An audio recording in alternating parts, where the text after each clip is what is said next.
Salam berjumpa kembali Bapak Ibu Saudara-saudari, teman-teman sekalian, sahabat-sahabat yang terkasih dalam Tuhan. Pada kesempatan ini saya mengajak kita kembali lagi untuk mendengarkan sabda Tuhan yang kita ambil dari Penginjil Matius bab 9 ayat 14 sampai 15. Hal berpuasa. Kemudian datanglah murid-murid Yohanes kepada Yesus dan berkata, "Mengapa kami dan orang Farisi berpuasa, tetapi murid-muridmu tidak?" Jawab Yesus kepada mereka, "Dapatkah sahabat-sahabat mempelai laki-laki berduka cita selama mempelai itu bersama mereka? Tetapi waktunya akan datang mempelai itu diambil dari mereka, dan pada waktu itulah mereka akan berpuasa." Demikianlah sabda Tuhan. Terpujilah Kristus. Teman-teman, sahabat-sahabat, saudara-saudari yang terkasih, Penginjil Matius yang kita dengarkan tadi mengisahkan suatu persoalan bagi murid-murid Yohanes berhubungan dengan puasa. Jadi mereka membuat perbandingan bahwa puasa yang mereka lakukan dan murid-murid atau orang Farisi itu merupakan momennya untuk berpuasa. Tetapi mengapa murid-murid Yesus tidak berpuasa pada waktu itu? Mungkin saja ya mereka merasa bahwa ada sesuatu yang janggal ya, karena semua orang mungkin memahami dan bahkan mempraktekkan puasa itu pada masanya, pada saatnya. Tetapi dalam fakta ada kelompok murid Yesus atau murid-murid Yesus itu tidak berpuasa. Tentu ini menjadi sebuah persoalan, sehingga mereka kemudian bertanya kepada Yesus, "Mengapa murid-muridmu itu tidak berpuasa, sementara kami dan orang Farisi itu berpuasa?" Dan Yesus pun memberikan jawaban yang setidaknya ya, jawaban Yesus itu membuka sebuah konsep baru ya, atau hendak mengatakan sesuatu, bahwa yang ada di tengah-tengah mereka saat ini adalah Dia yang menjadi tujuan dari puasa mereka, atau Allah yang menjadi titik pusat dari puasa yang mereka lakukan. Sehingga Yesus mengatakan, "Dapatkah sahabat-sahabat mempelai laki-laki berduka cita selama mempelai itu bersama mereka? Tetapi waktunya akan datang mempelai itu diambil dari mereka, dan pada waktu itulah mereka akan berpuasa." Ya, itu tadi seperti yang dikatakan bahwa Yesus yang ada di tengah mereka itu sebenarnya Allah. Sabda Allah yang menjelma menjadi manusia. Yang setidaknya kalau ada sebuah kesadaran dari murid-murid Yohanes ini dan juga orang-orang Farisi, mereka kan datang kepada Yesus, mendengarkan Dia, dan mengikuti, melakukan apa yang dikatakan oleh Yesus.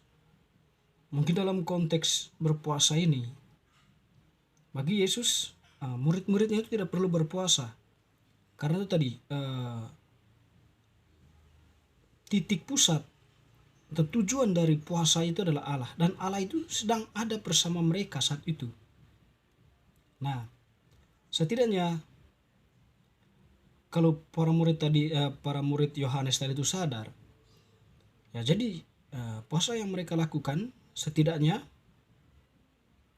dikembalikan kepada posisi mereka sebagai pendengar sabda yang sedang ada di tengah mereka, atau mereka datang kepada Yesus untuk mendengarkan Dia yang sedang mengajar. Dengan demikian ya, bahwa puasa itu dalam arti tertentu tidak perlu lagi, karena Allah ini sedang ada bersama mereka dan sedang mengajarkan sesuatu yang yang menjadi kehendak Allah, yang menjadi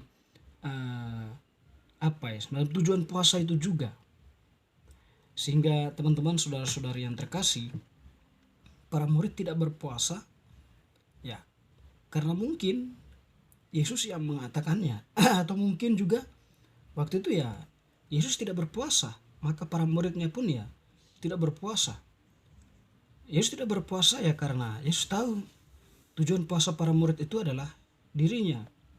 Dan karena Yesus itu sedang ada bersama mereka, maka para murid itu ya tidak perlu berpuasa.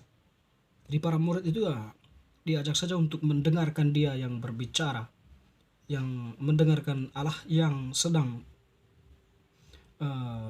melakukan tindak karya-karya besar dalam kehidupan manusia, mengamati, melihat, dan sekaligus menghayatinya. Kiranya itu yang menjadi titik penting dari poin yang mungkin ditampilkan dalam pernyataan Yesus ya berkaitan dengan para muridnya yang tidak berpuasa. Teman-teman, saudara-saudari, terlepas dari hal itu, saat ini atau kita sedang berada dalam momen puasa atau memasuki masa prapaskah, masa tobat. Tentu pada masa ini gereja menyuarakan atau gereja berseru kepada umatnya untuk setidaknya membangun sikap tobat. Dan sebagai bentuk dari bangunan sikap tobat itu adalah berdoa kepada Allah senantiasa, yang tentunya doa yang bukan seperti dikatakan Yesus sebelumnya, bukan doa yang panjang-panjang, bukan doa di tempat umum supaya dilihat orang, bukan doa yang dengan keras-keras, tetapi ya sebuah doa keterarahan hati kepada Allah. Jadi dengan berdoa seperti itu, artinya bahwa seorang yang beriman sungguh-sungguh menyadari bahwa dia sedang berbicara dengan Sang Penciptanya. Dia sedang berbicara dengan Sang Penebus, Sang Penghibur. Dan juga momen masa Prapaskah ini sebagai bentuk pertobatan kita diekspresikan dalam tindakan nyata, artinya kan tindakan kasih. Tuhan mengajarkan tentang kasih. Jadi mengasihi sesama yang membutuhkan, dan ekspresi tobat kita ya atau ekspresi puasa kita ya bahwa menyisihkan atau melepaskan sedikit ego kita, lalu kemudian mencoba untuk menerjemahkannya dalam relasi sosial di mana kita membantu sesama yang membutuhkan, memberikan kekuatan yang terpojok, memberikan motivasi yang merasa terkendurkan semangatnya dan sebagainya. Sehingga antara doa dan aksi nyata itu ya menjadi nyambung atau menjadi sebuah salib ya. Kita membangun relasi dengan Allah sekaligus kita mengekspresikan, mengungkapkan relasi itu dalam tindakan nyata, yaitu tindakan kasih terhadap sesama manusia. Dan yang paling penting juga dalam hal berpuasa itu adalah adanya sebuah komitmen dalam diri, di mana pertobatan itu merupakan sesuatu yang sangat penting dialami atau dihayati oleh seorang yang bernama manusia. Kerapuhan manusia tentu menjerumuskannya ke dalam dunia kegelapan. Satu-satunya cara untuk bisa kembali dari sana adalah hanya kembali kepada Allah, membangun sebuah relasi baru bersama Allah di dalam doa, dan tentunya dalam puasa, di mana ekspresi doa menyata di dalam tindakan nyata. Teristimewa kita sebagai orang yang telah dibaptis umat Katolik, momen ini menjadi momen yang sangat berharga dan berarti untuk kita.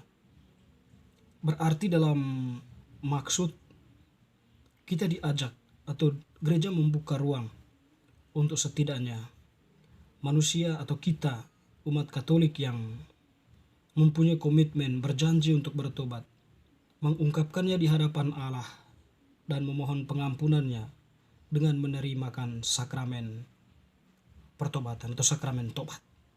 Sakramen tobat membuka suatu lembaran baru bagi kita untuk setidaknya kembali menjadi tanda kehadiran Allah.